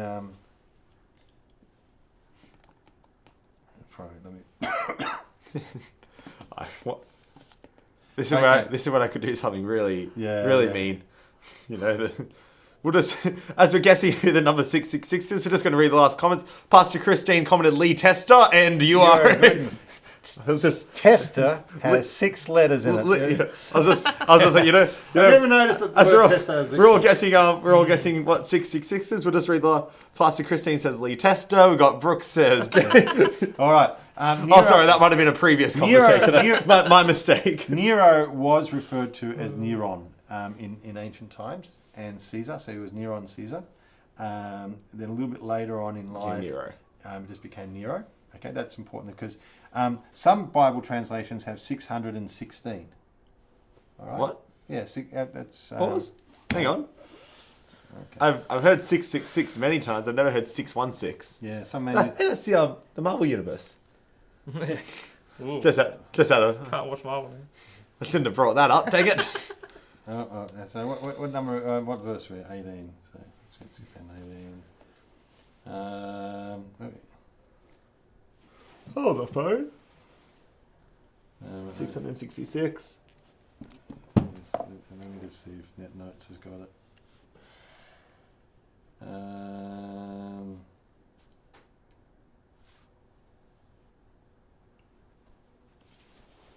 Yeah.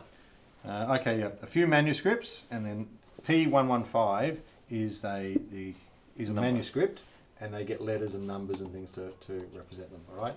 So that manuscript, a few manuscripts known to Irenaeus, and 2 minuscule manuscripts, 5 and 11 no longer extant. Just so, aren't you glad that you don't? I'm not doing that. So they read 616 here. All right, and several other witnesses. So sometimes, like what they're saying is, sometimes then they read a one of the fathers, the apostolic fathers, later on, and he might refer to 616 because the text he's reading says 616. So you get it from manuscripts. You also get it from readings. Sometimes when they quote, that's sometimes how you find out what a Bible verse was meaning if someone quotes it. You know what I mean? All right. So anyway.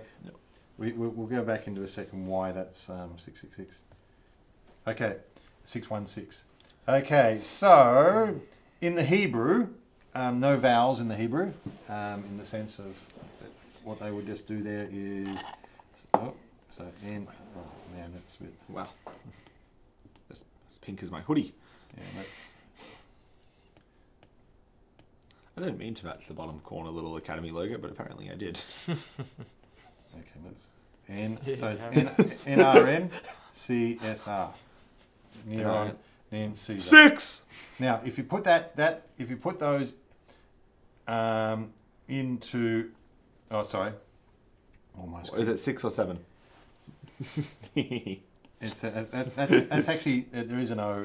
It is 7. Right. Okay, so that's how that in Hebrew, that's the letters that they would use to write this. Yeah. All right. So the N is the letter Nun. They also have numerical because they didn't have numbers. They used letters. Yeah. So 1, 2, 3, 4, 5, 6, 7, 8, 9. And then 10, 20, 30, 40, 50, 60, 70, 80, 90 would be. So you can get up to 99 sort of thing through the letters. Mm-hmm. So Nun is the number 50. Sure. And yeah, I'm not going to... The R, the Resh, that's a 200. 250. And maths is on thus far. The O, which is Vav. I know it's got an O, but it's called Vav, so just trust me because I don't know enough to... 256. Another Nun. So that's another 50. And then over here... Wait, it says 306. Yeah, then you've got Quoth. Oh, sorry. In Hebrew, that's actually a Q. Quoth equals 100. Hang on, so 406. And S, which is a Samech. Yeah. 60. And wait, so 460. 460. I thought we already had it to. Oh, there's another R. Oh, hang on. That's 666. Yeah. Hey, one sec. I just want to confirm. It's very early. Yeah. 50, 250, 256, 306, 406. Give me a moment. 466, 666. Hang on. 50 plus 200 plus 6 plus 50 plus 100 plus 60. No. 100 plus 60 plus 200. Oh, dang it. I cleared it. It said 666. Yeah. All right. So, I didn't believe past it, but now that you've done that. So, Neron Caesar was the man 666. Later on, Neron, I think the Latin or anyway, I won't say it too soon. His name became Nero, the way it was said. And so if you drop one of the ends off, it's 616. It's 616. So so they so it's not about Marvel. So they went so people, they knew it was Nero. And then when Nero, they were, it's actually, that doesn't work. They just dropped the number back to 616. Considering if they knew the numbers and the letters system, How many people, when they read that, first thing you do is J-A-Y-L-E-W. There's been a lot I'm just going through and doing some maths real quick. And a lot of people working numbers and things like that. Anyway, how do you spell J? Was this a reference to Nero, who was particularly he wasn't very happy with the Christians. Caesars came to see themselves as God and actually wanted worship as God, and so they built temples. Smyrna, I think the third city in the list. Yep. That's fourth, I thought. No, Pergamum. Smyrna was the second. Pergamum, I believe, was like a very large city, 100 to 200,000 people, or something like that, and huge temples to Caesar. Oh boy. That Pergamum, because it says there, I know where you dwell, where Satan's throne is. That you hold fast on naming, you do not deny my faith, even in the days. So they had a huge temple to Caesar. Yep. And he said, it's like you got a throne to Satan there. So Satan was, seemed to be in cahoots. And, not the salad. Just to clarify. They call it salad. So I was going to say, I love a Caesar salad. I ain't calling that the devil's food. Yeah, so a lot of it was like Rome, was Rome, the Babylon that they spoke about, was the dragon and the beast, talking about Nero, about the Roman. And later on that goes to talk about, there was so many rulers, some 5 who have been, and they've connected them to the different Caesars. All right. The trouble is, the list changes depending on how you're looking at it, because you sort of think it's easy just to get the list of Caesars, but Caesars came and Caesars go. Some only lasted for 6 months. Some were they fully authorized? Were they called Caesar? Some of them, you know what I mean. So it's the same as in any. Is it Caesar? Is it Caesars? Are the 666 or is it Neo? Yeah. So Neo Caesar. All these different things meant but people lock on to them. What different matrix called? Neo. Yeah. So this is where apocalyptics lean into the apocalyptic side. This is symbols, signs that represent stuff, whatever. What you're looking for is the dragon is behind it, and he has 2 beasts. What are they craving? Worship and control. Worship and control. Yeah. And unless you will take their control, which gives them worship, then you're not then you won't be allowed to function in their system. Yep. All right. And there is a part where, hey, we might not be to that point. There might not be the literal beast yet. We might not have to get things on our wrist and forehead. But there is constant pressure. Play our game or you don't get to be a part of the system. Yep. Do you know what I mean? Play our game or you don't be part of the system. And that's really what all this is about. Yeah. Are you going to sign up? But signing up, not signing up, has a cost of not being able to be part of the system. Yeah. There's pressure. There's also exclusion. Yeah. All right. And that's what the churches at Revelation are saying. Yeah, we recognize that. I know what this is like. I know what it's been like to be excluded from our synagogue. I know what it's like to be excluded from. Some churches that know what it's like to give in. To get lukewarm. Churches that have done both. Yeah. Let's do this. So again, we're constantly. So we'll pick it up. I'm excited for next week. Yeah. So Next week we start on the letters, Derek, on chapters 2 and 3, or do we want to get a bit further into Revelation? Well, chapter 14 has we get another song in 15, which is really important. Chapter 14 has a really important thing. It goes back to the 144,000.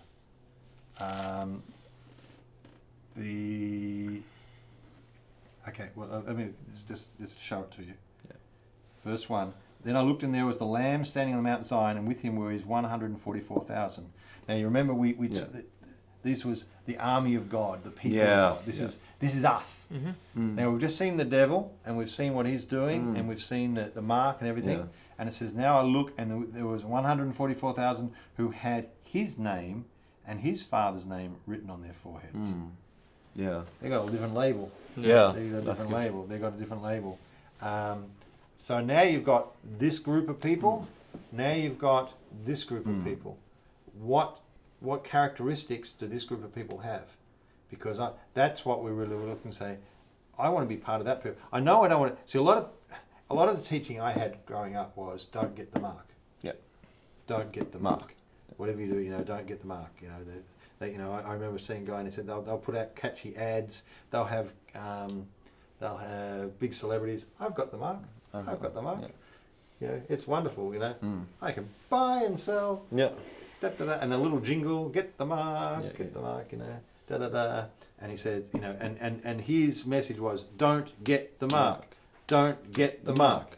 And it was like, mustn't get the mark. Mustn't, fearful of 666. No way of 666. And then, and I'd watch a movie and they'd put a little computer sign on there and people, oh no, I'm not going to get the mark. That's great, but it finishes at chapter 13. It forgets chapter 14. Yeah. It's not don't get the mark. It's have the right mark. Yeah. Have the right mark. Be connected. Have the right mark. Get the right mark. It's not about. And if I've got the right mark, I won't get that mark. And you say, well, what about the buying and selling? People fearful. Oh, thank God. Is this pre-trib? Are we out of here? Whoo! Then no, don't worry about it. Just get the wrong right goals. mark. Get the wrong mark. Get the right mark. Again, wrong goals. Yeah, get the right mark. You have to approach it with the right intent. I think that's the thing I'm learning about Revelation more than anything, and it's about like the life of faith and about how you approach this is the same. You got to approach it with the right intent. Don't approach it with the goal. How do I make sure I get how do I keep safe? How do I make sure I can do this and this and this? And God's like, let me let me worry about those things for you. Let me take care of those things. Again, Matthew, is it in Matthew 5 or Matthew 6 where it's like it's in the Sermon on the Mount where he's like, don't worry about tomorrow, for tomorrow will worry about itself. Yeah. It's like I feel like people read Revelation with that, like I'm trying to figure out what I need to do tomorrow, and God's like, just live for me. That's the key of it all in the end. Yeah, listen, and then you get preppers. Oh, we did also promise. Oh yes, we found the book, Josh. 88 reasons. 88 reasons. We're selling it for a bit of a discount. I'm not selling this at all, but it was sold from Crook. It's out of print, if you believe it. Keswick Bookshop sold this for $3.60. Back then, that's a decent price book. 88 reasons why. That's like a $30 book nowadays. Yeah. Actually, that was pretty 2 weeks ago. Maybe now sadly, it's $18. Jay, just do a quick search. How many copies did 88 Reasons Why the Rapture is in 1988 sell? Give me 1 second. Yeah. Who's the author? Can I read one of the reasons? Edgar C. Wisenard. Edgar C. Can I see the spelling? Edgar C. Wisenard. Not Wisenard. There can't be too Cell many books of 88 Reasons Why the Rapture is in 1988. Estimates vary a bit depending on the source, but they all point to millions. Around 3.2 million copies were printed initially before the predicted date. Many accounts say about 4.5 million copies were sold, often the most commonly cited figure. 4.5 million copies. Some estimates go slightly higher, suggesting up to 4.8 million. Good summary, somewhere roughly between 4 to 5 million copies, with hundreds of thousands more given away for free. So they're the ones that were sold, wow, not including ones that were given away. Christine said she only paid half price because this arrived in 1989. Someone ordered it from the States and it didn't come in until 1989. They didn't want it. So I wonder why. I said, wonder why you wouldn't want. I was like, buy it. That's exactly when I want that book. I think the person who bought it thought they were buying it for real reasons, whereas I was happy to buy it for a bit of fun, historical reasons. It was actually it's considered one of the most widely circulated end time prediction books ever. Okay, it has classic like this. So next, this is a great way to segue into Pastor's new book, 26 Reasons Why the 26 Reasons Why the Rapture will happen in 2026 is available in our foyer on Sunday at the very. It includes classics like this, all right, and there's a lot of these. We just picked the best 26 out of that, and we've gone with those. Reason number 40. From 1092 BC plus 1995 AD equals 3087 years, divided by 49 years equals exactly 63 jubilees to 1995, which is the Armageddon, or exactly 63 generations of 49 years each. From Rosh Hashanah 28 AD, the end of the Jubilee year 2728 AD, when Jesus declared himself the Son of God, we have 1960 years to Rosh Hashanah 1988. Oh boy. Well, that's If that's not convincing, I don't know what is. that's one of those times where it's like, I don't want to if you try, I don't want to mock him, but that is crazy. if you try hard enough, you can make anything sound true. Yeah. This is an example of good advertising. Reason number 44, from 50 times 40 is 2000, or wicked generations of 40 years each times 50 at the start of the millennium in 1995, from Jesus' conception in 5 BC. From Rosh Hashanah in 1442 BC, exactly one halfway through the 40 years in the wilderness, 1462 BC to 1422 BC, we have 1442 years to Rosh Hashanah 28 AD and 1960 years more to Rosh Hashanah 1988, totaling 3,430 years. Pastor, we put out a book this year called 26 Reasons. I reckon we can make a killing off that. This book is going to be good again in 20... Yeah, we're at least 6 years away from this being relevant again. 20. All the sums are 1988. No, no. Anyway, yeah, listen, can I just say, it's sad because it was, like, obviously... It sold 5 million copies. Yeah, there's deception there. Yeah. So it's who was reading that after they bought them, like... I don't know. Yeah. But not sure. Can I say, just because you can confuse someone with your math doesn't mean you're... The 5 million got everyone's attention, who bought the book, because they wanted to know the date. Whereas the sad thing is, it's the wrong goals. Get the message of Revelation. Get the message of Revelation. It'd be really nice to know the date. Yeah, sure. And I'm not against knowing the date. I'm not actually saying, I know, Jesus said he doesn't know. Knowing the date's not important. And I think in Thessalonians it says he'll come like a thief in the night, which means that it's the people will be unaware. Now, I will be not unaware because I'm not a person of the night. Do you know what I mean? And a thief in the night won't catch us by surprise because we're in the day. But not because I know the day, but because the message has already been received. Yep, exactly. It's like That's good. I'm in expectation. I'm in excitement. I'm already connected to Jesus. This is not just about who's going to win. It's about the whole side. It's about the two teams. It's about I have a mark already. You know what I mean? I can't get the mark because I'm already marked. Yeah, great. I like that. That's right. I can't get it because the mark is connecting to a system through worship. Yeah. Do you know what I mean? And I'm not in that system. No, exactly. It doesn't. So it's not. That's not the focus. The focus. So a lot of people stop there at verse 18. They never look at the next verse. Do you know what I mean? And that's really what the message is about. So we'll look next week. So we do need to look a bit more because you need to see what that people are, because there's actually some descriptions about them which are actually very important that come out in the things. So I found some key things in the next about 6 or 7 verses, which is what we want to do. Okay. Well, thank you everyone for joining us this morning. That's been really fun. I think the thing I've got out of this is capture the heart. It's not just about the heart of Revelations, but it's about our intent and our goals that we're trying to get out of it. If you go in with the goals of trying to find how to keep yourself safe, how to find the right date, how to understand how to get a chronological timeline of the whole thing, any of those goals, particularly the goal, if you go in with the goal of how can I keep myself out of harm's way, how can I keep myself at arm's distance from the whole thing, you're going to be really disappointed to find that there really isn't a way. The longer you keep yourself at arm's distance from the whole thing, the more likely you are just to get caught up in the middle of it all eventually, sort of thing. And I've really enjoyed this morning. If you've enjoyed today, this is your first time joining this series, head over to our website, www.breakthrough.org.au/academy. You can find all our videos over there. We'll link it to our YouTube channel where we've got the series. I think this is week 6 or 5 or 6 now. Go to our YouTube channel, Breakthrough Melbourne. Breakthrough Melbourne as well. All our videos got all our videos there on the Sunday. As we said last Sunday, Pastor spoke about this a little bit. I spoke about Revelation 12. Join us on Sunday. We've got our Sunday service with Pastor Christine speaking.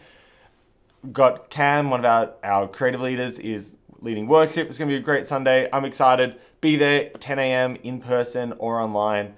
Join us next Wednesday night. We've got life groups. Great place if you're trying to find a place with this stuff. Hey, how do I get myself connected in to Jesus? As Josh said, it's not just about knowing who Jesus is, it's about getting closer to him. That's why chapter 1 is all about that. If you want to get closer to Jesus, head to a life group. It's the best place where you can get around like-minded people and join in getting into that spirit, getting into that heart of what it means to be a Christ follower, things like that.